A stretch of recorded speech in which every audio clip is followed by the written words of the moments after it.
조선 중엽 어느 해 경상도 어느 고을에 젊은 선비 하나가 살았습니다. 이름은 김생이라 하였고 가세는 넉넉하지 못하였으나 성품이 단정하고 글 읽기를 좋아하여 고을에서 칭찬이 자자하였습니다. 그러나 나이 20이 넘도록 장가를 들지 못하였으니 집이 가난하여 혼처를 구하기가 어려웠기 때문이다. 어느 가을 김생은 과거를 보러 한양으로 올라가는 길에 올랐습니다. 낙동강 줄기를 따라 북쪽으로 걷던 중 해가 지물어 인가가 드문 산 아래에 이르렀습니다. 앞으로 나아가려 해도 산이 막혀 있고 뒤로 돌아가자니 날이 너무 저물어버린 참이었습니다. 마침 상이슬 나무 사이로 희미하게 불빛이 보였습니다.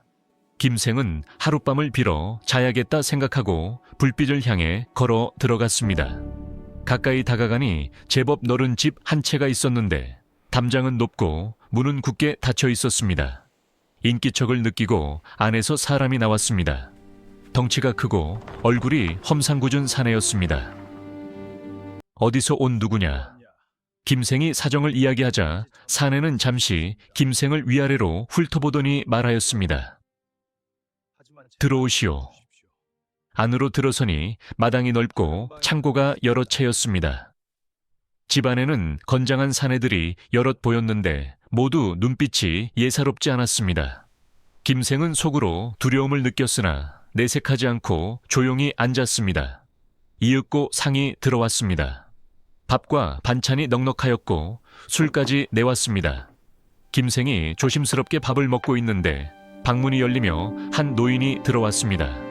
머리가 희고 수염이 길었으나 눈빛만큼은 날카롭기가 칼과 같았습니다. 노인은 자리에 앉아 김생을 한참 바라보다가 입을 열었습니다. 선비, 두렵지 않소? 김생이 말하였습니다. 두렵지 않다 하면 거짓이겠습니다만 어르신께서 저를 해치려 하셨다면 이미 그리하셨을 터이니 지금 두려워한들 무슨 소용이겠습니까?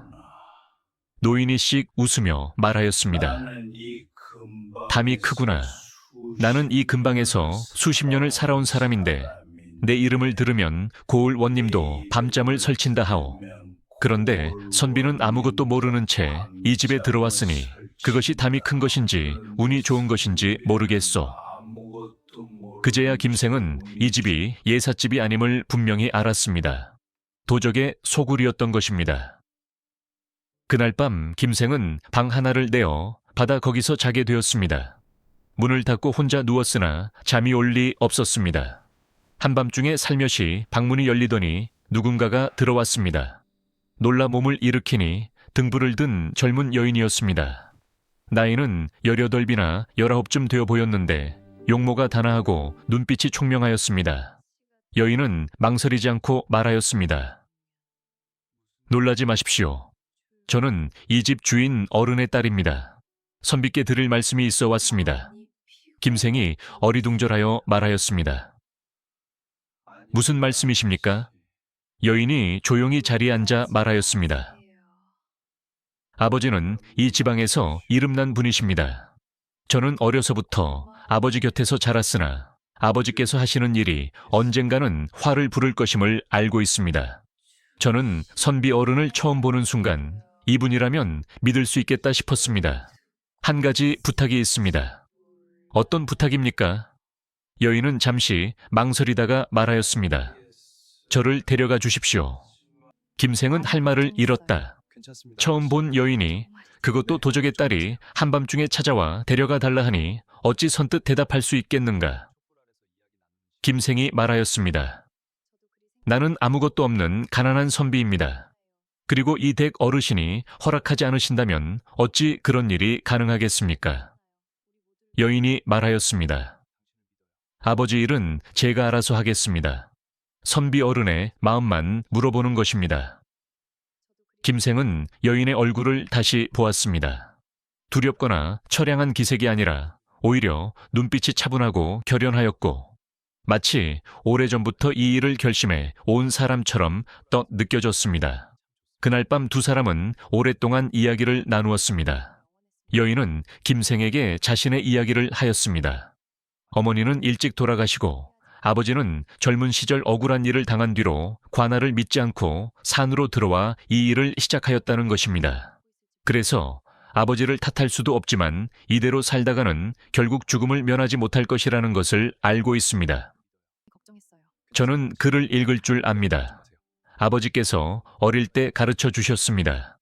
언젠가는 이 산을 떠나 사람답게 살고 싶었습니다. 김생은 그 말에 마음이 움직였습니다.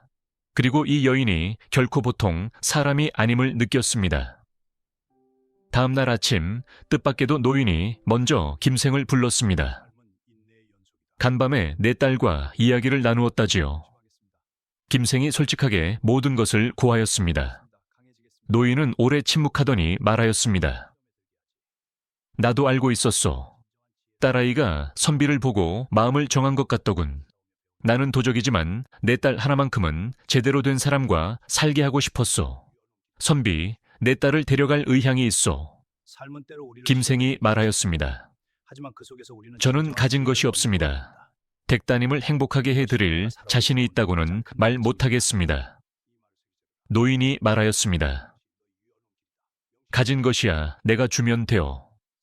내가 원하는 것은 재물이 많은 사위가 아니라 내 딸을 사람으로 대해줄 사위요. 선비는 그럴 사람처럼 보이는구려. 노인은 그 자리에서 큼직한 보따리를 내왔다. 열어보니 은자가 수북하였다. 이것으로 한양에 가서 집을 마련하고 장사를 하든 공부를 하든 하시오. 딸아이는 이미 각오가 되어 있소. 단 한 가지 조건이 있소. 무엇입니까? 내 딸이 도적의 딸이라는 것을 세상에 알리지 마시오. 그 아이에게 떳떳한 이름을 만들어 주시오. 그것 하나면 충분하오. 김생은 깊이 고개를 숙였습니다. 두 사람은 그날로 길을 떠났다. 여인은 이름을 새로 지었습니다. 김생은 그녀를 양반 가문에서 데려온 아내라 하였고 한양에 자리를 잡아 작은 집을 마련하였습니다. 여인은 영특하였고 살림을 알뜰히 꾸렸고 김생이 공부하는 동안 묵묵히 뒷바라지하였습니다. 이웃 사람들은 김생의 아내가 어질고 총명하다며 칭찬하였습니다. 몇 해가 지나 김생은 마침내 과거에 급제하였습니다. 그날 밤 여인은 조용히 울었습니다. 김생이 왜 우느냐고 묻자 여인이 말하였습니다. 기뻐서 웁니다. 그리고 아버지 생각이 나서요. 아버지는 어떻게 되었을까? 여인이 떠난 후 얼마 지나지 않아 관아의 군사들이 그 산을 에워쌌다는 소문이 들려왔습니다. 노인은 부하들을 모두 해산시키고 혼자 산 깊이 들어가 다시는 나타나지 않았다고 하였습니다. 죽었는지 살았는지 아는 이가 없었습니다. 아버지는 알고 계셨을 것입니다. 저를 보내기로 한 순간 당신도 이미 각오를 하셨겠지요. 김생은 아무 말도 하지 못하고 여인의 손을 잡았습니다. 그 후 김생은 지방 수령을 거쳐 중앙 관직에 이르렀습니다. 아내는 늘 그 곁에서 조용히 내조하였습니다. 두 사람 사이에 아들 둘 딸 하나가 태어났고 집안은 번성하였습니다. 말년에 김생이 아내에게 물었습니다. 그날 밤 왜 하필 나였소? 나는 가진 것도 없고 잘난 것도 없었는데. 아내가 웃으며 말하였습니다. 두려운 곳에서 두려운 기색을 숨기며 점잖게 앉아있는 사람을 보았습니다. 그것이 담이 큰 것이든 어리석은 것이든 저는 그런 사람이 좋았습니다. 그것뿐이요. 그리고 눈이 맑았습니다. 나쁜 마음을 품은 사람의 눈은 어둡지요. 당신의 눈은 달랐습니다. 김생은 웃었다. 그리고 두 사람은 그날 밤 오래오래 이야기를 나누었습니다. 감사합니다. 늘상 건강하세요.